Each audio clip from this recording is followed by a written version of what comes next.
भूतिया गांव की डरावनी कहानी। यह एक ऐसा गांव है जिसे लोग भूतिया गांव के नाम से जानते हैं। कहा जाता है कि यहाँ आज भी एक बूढ़े आदमी की आत्मा भटकती है।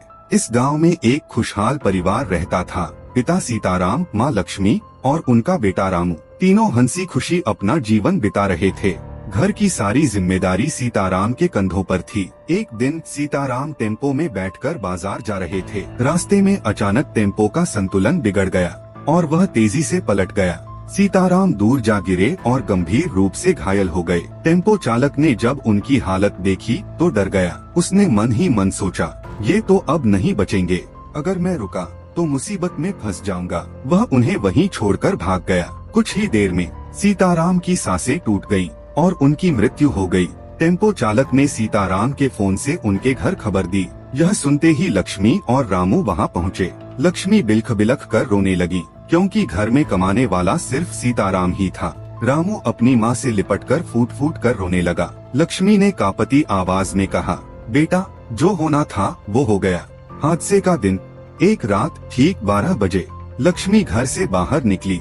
अचानक उसे लगा जैसे कोई उसे देख रहा है।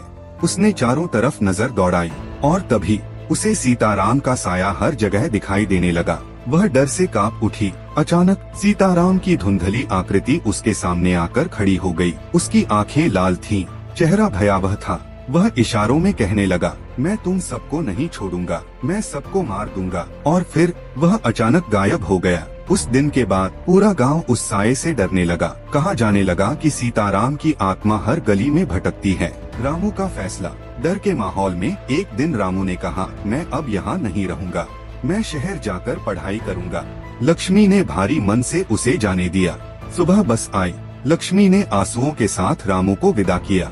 बस धीरे धीरे आगे बढ़ गई और रामू गांव से दूर चला गया। समय बीता। रामू ने शहर में खूब मेहनत की। वह पढ़ लिख कर एक बड़ा आदमी बन गया। सालों बाद वह अपने गांव वापस लौटा। फिर वही डर।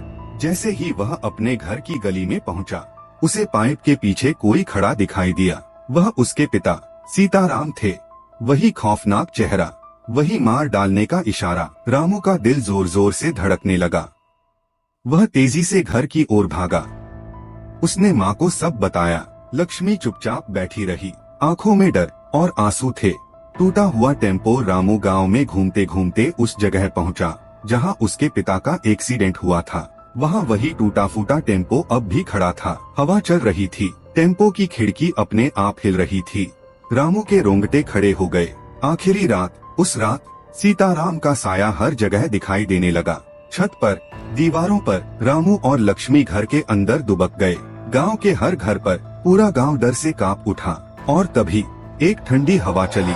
दरवाजा अपने आप चर्र की आवाज के साथ खुल गया और बाहर वही साया खड़ा था। कहते हैं आज भी उस गांव में सीताराम की आत्मा भटकती है।